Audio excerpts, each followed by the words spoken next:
Her syr jeg nedefra og op. Og nu har jeg en tråd i venstre side, så jeg starter over i højre. Jeg syr nedefra i den yderste række.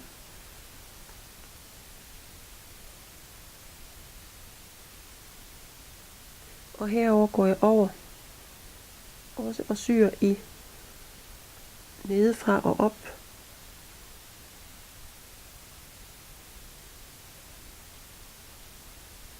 Jeg finder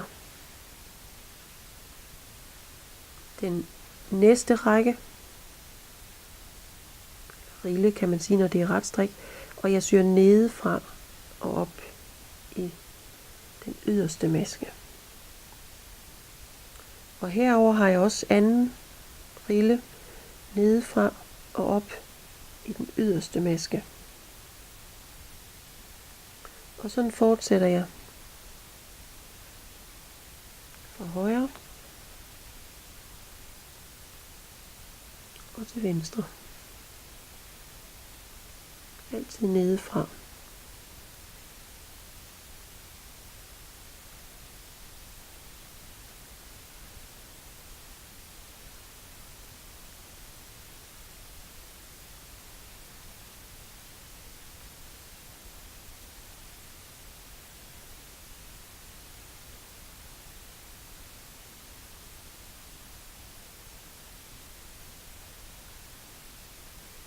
Hvis I så ser her,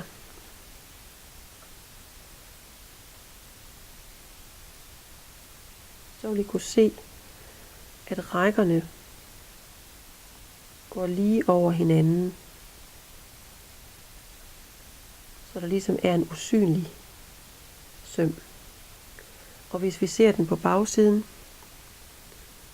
så er den flad, så man vil faktisk kunne vende det her arbejde, så den er lige så fin på bagsiden som på retsiden.